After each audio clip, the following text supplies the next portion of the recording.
Now, to understand the implications of this, we're joined by Stephen Golub, political analyst and lawyer, and is a widely recognized international development consultant and scholar with more than 30 years of experience in over 40 countries across the globe. Thank you so much for joining us on WION World as One. It's always a pleasure to have you with us. Thank you very much for having me. Now, to begin with, what is your assessment of this new guidance that has been issued? Well, it's part of a pattern of a Trump administration attempt to crack down on U.S. universities in terms of free speech, in terms of any activities that it deems hostile to the U.S. or really, frankly, that it simply disagrees with. It's part of a larger pattern of similar crackdowns and suppression of U.S. law firms, of corporations, of media entities, of judges, of opposition that's going on and that seems to be gathering steam. Absolutely. In fact, I was just going to come to this. Now, we've seen what's happening at Harvard as well. Foreign international students are a major source of revenue for major U.S. universities as well.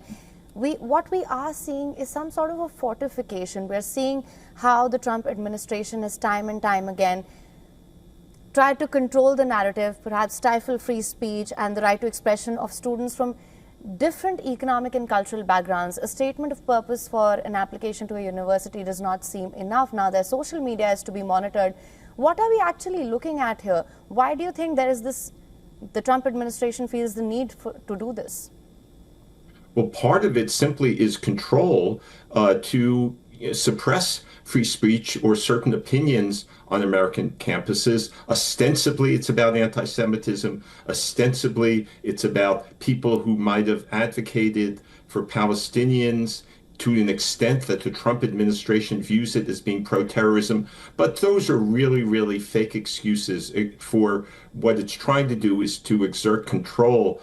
I have to add a personal element here. I used to teach for many years courses on international development and law at Berkeley Law School.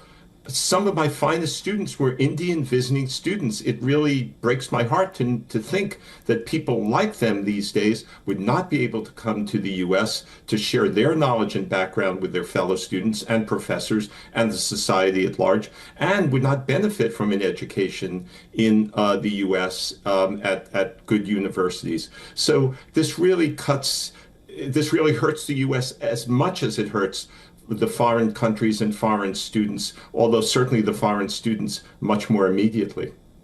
I hear you. Of course, we have been discussing the impact that this will have on international students who aspire to join these Ivy League universities. But I also wanted to discuss the very real implications that this will have for the United States when it comes to the economic ramifications or the societal impact that this will have. What's your assessment of that? Where do you see things going from here? Oh, that's a great question. I could spend an hour answering it, but I'll try to keep my answer much shorter.